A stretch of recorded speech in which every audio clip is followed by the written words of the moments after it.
cannot turn my face away from lordship.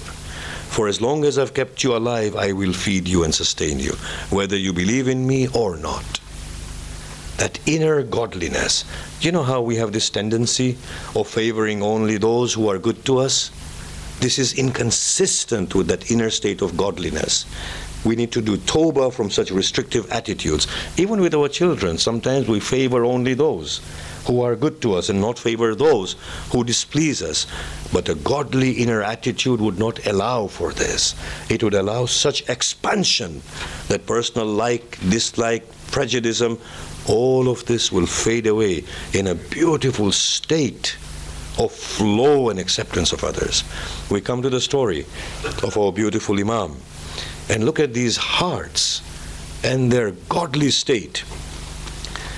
On the night of Ashura, Hussein ibn Ali tries his companions and family members.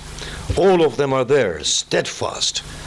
At that point, a child of Imam Hassan comes and he says, "Oh uncle, will I be among those who will taste death in defending you?" The Imam looked at him and he shed tears. He said, "Oh Qasim, how do you find death?" Qasim looked at the Imam. He is still less than the age of puberty. He states to the Imam, "Oh uncle, in your love, it is sweeter than the sweetest honey." The Imam embraces him and he says, "Not only you, O Qasim, but even little Asghar shall quench from the arrows of death." Imam Hassan had 7 sons. With Imam Hassan, 7 sons of Imam Hassan were there on the plains of Karbala. All of them died.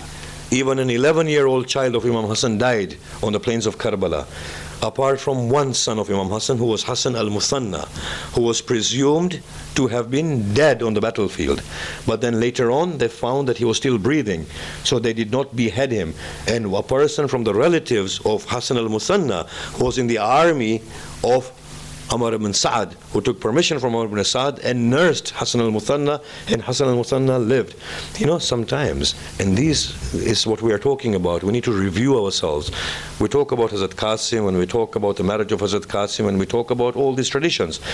In the modern era, people have this tendency of saying that these are all fabrications. These are all lies. They are not lies. If we read the book Mawsu'a Kalimat Imam Hussein, there are 2 or 3 reasons given.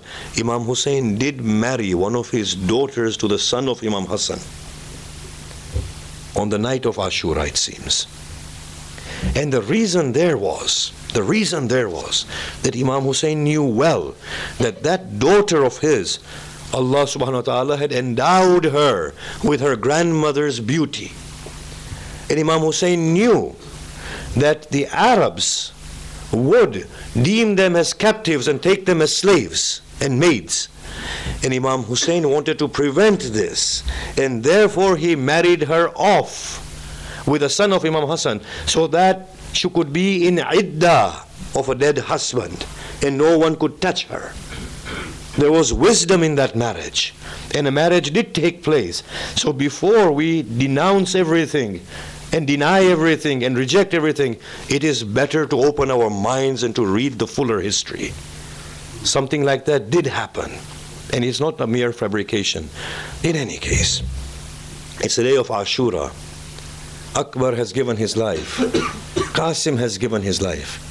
Akbar has given his life, and other companions have given their lives. The mother of Qasim looks at Qasim and says, "Oh Qasim, shall you not give your life for your uncle?" Qasim cries and says, "Oh mother, whenever I approach my uncle, he turns his face away and cries out, 'Wa Hassana,' and does not look at me." She says, "Oh child, come, your father had given me something for you, and he had stated that when a calamity befalls Hussein, my brother, and Hussein does not allow my child to go and defend him, give him this letter." When this letter was produced, Imam Hussein read the contents of the letter.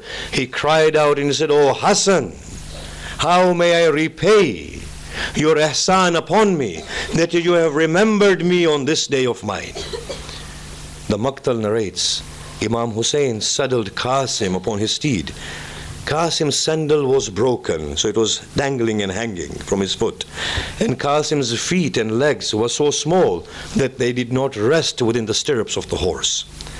After that, Imam Hussein cut his amama in two, and presumably it was a black amama, which I'll explain now.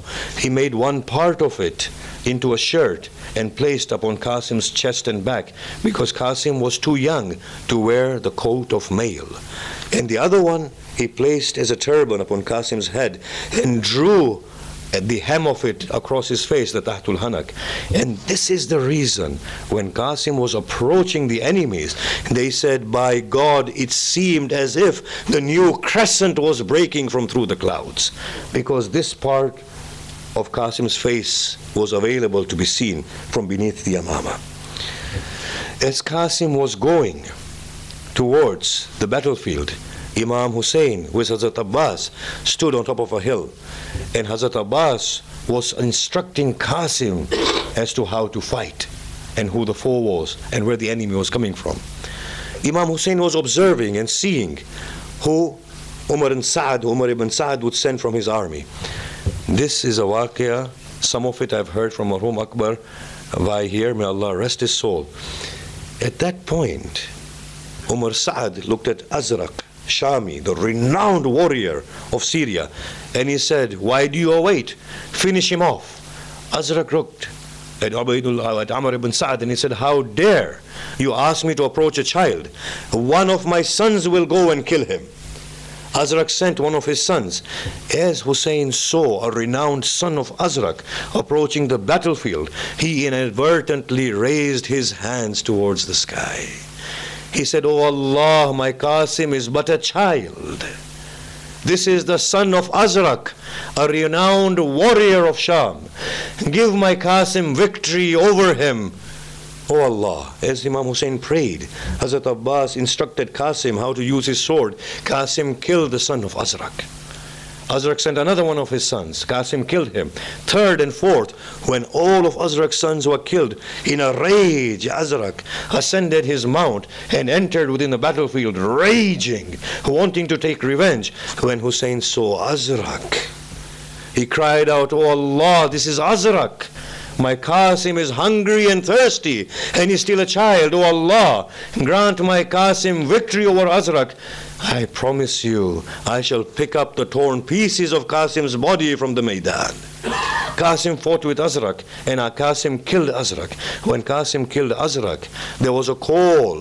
Why do you wait? These are the sons of Hashim. Surround him and kill him. When they all gathered around him, they struck such mighty blows that Qasim cried out, oh uncle, come to my aid. The Maqtal records, Hussein ibn Ali descended from the top of the hill as an eagle would descend upon its prey. As Hussein descended into the battlefield, the army forces broke, and as they started scattering, they ran over the body of Qasim, and Qasim repeatedly called out, oh uncle, come to my aid. Oh uncle. Humayd ibn Muslim narrates that so much dust was raised that I could not see anything. After a while, all I could hear was the wailing and the sobbing of Hussein ibn Ali. I had not heard him cry like that on the day of Ashura before that moment. When the dust settled, I saw that Hussein had placed his cheek upon the torn chest of Qasim and was crying out, oh son, oh child, it is indeed heavy for your old uncle.